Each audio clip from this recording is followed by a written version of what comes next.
Okay, so I'm here just to get you to sit down. Most of you have been here from the very start, but some of you are new to this, so let me just explain why we're here and why we have such awards. William and his family have been running the Next Century Foundation for many years. They do unbelievable jobs. His father, his late father, his wife, his mother, his son, and they go into very dangerous places all over the Middle East to talk to everybody and anybody to try and bring people together. About, I don't know, 15 years ago, one of the things that happened was that we started to be annoyed with journalists. Even though journalists were were putting their lives at risk and doing amazing jobs, what was happening was that the people in Arab countries were saying, you know, this Jewish press, they're giving a terrible story, they're all saying things are wrong, and the Jews were saying, this blooming Arab press, have you seen what they're saying? And we started to try and talk across the Jews to the Arab press, the Arabs to the Jewish press, and it didn't work. So we said, no, look, we've got Jews and Arabs here, we've got Israelis, supporters, whatever. Why don't we do it the other way around? We will talk, I'm Jewish, to the Jewish press, and you can talk to the Arab press and tell them they should be doing it a different way. That didn't work either. Then we said, wait a minute, we're being too negative. You can't start reprimanding people. Why don't we do something different? Why don't we find those journalists that we think are doing a really good job and give them some awards? And that's how this started, okay? So that's the whole purpose of this. What we then started to realize, and I know the journalists have to be there, they can't really influence anything, they have to give the facts and everything, but I actually was a volunteer in the Six-Day War. That's 50 years ago, and ever since then I've been involved in all sorts of trying to get people together to perhaps make peace. And you can say, well, I've been a failure, but what I have realized and concluded is that it cannot happen at only one level. It has to happen at the minor, on the ground level. I was just talking to somebody today who has got some religious people in Eilat who cannot eat food that is grown on the 7th Sabbath year because it's not kosher, because you have to give the land a Sabbath. And it's very expensive to get food that's grown in the right way imported into Israel, but across the border in Jordan are some Bedouins who have got some land, and they said, hey, we could have a business, we'll grow you the food if you show us how to do it. Now, they are Bedouin women who, after 6 o'clock, can't work anymore. But then there were some Syrian refugees who have come to the same area, and they said, well, we'll work overnight. So they had the Syrian refugees and the Bedouins making food for these religious Jews. And the king of Jordan heard about that and said, well, wait a minute, what are you going to do for the next 6 years? He said, well, I know that there's a shortage of almonds. Maybe I could give you 100 acres of land, and together with the Jews and the Bedouins and the Syrians, we can start an almond business. Whoa! So I'm going to try and help them with that because, I used to be the managing director of M&S, and we'll get them some markets for those things.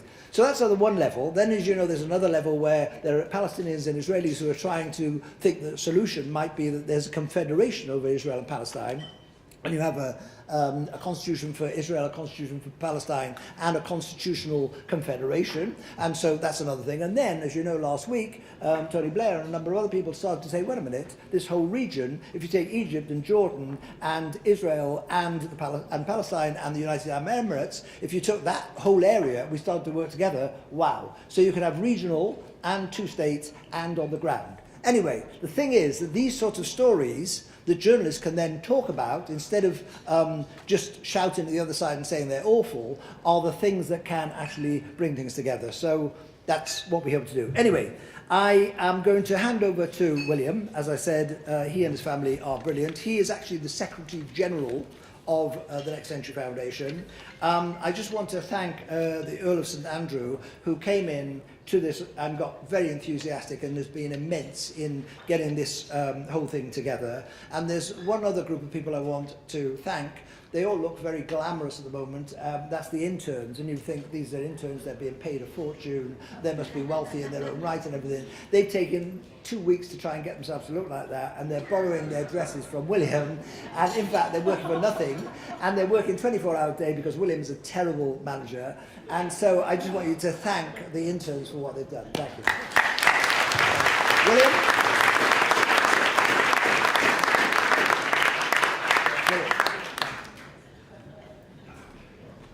Well, thank you, one and all. And one more person to thank as well as the interns. The Aramea Foundation, which is our main sponsors for this event. And those from the Aramea Foundation, really thank you very much for doing this. It's really great and very outstanding.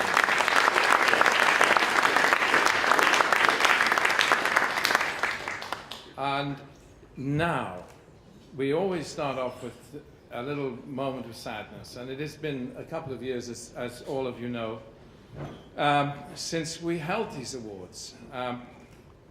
So we have to do this one thing, and then we'll hear from His Royal Highness, the Earl of St Andrews, who'll say a few words afterwards, and then you can relax. But it's sad, really. It's been a number of years, and we try and keep a record of the journalists who have been killed just in the Middle East.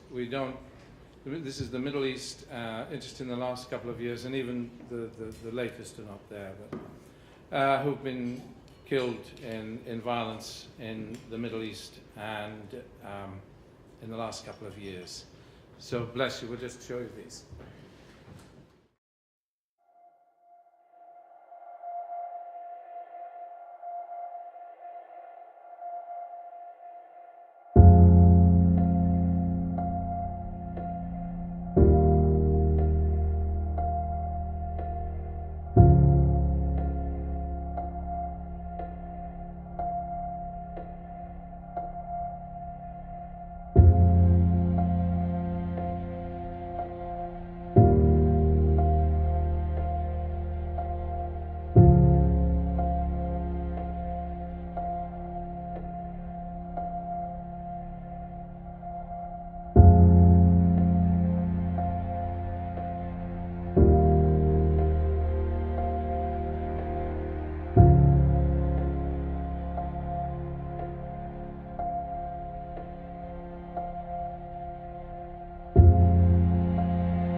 Ladies and gentlemen, I'm sure you will all have found the film we have just watched as deeply moving as I did.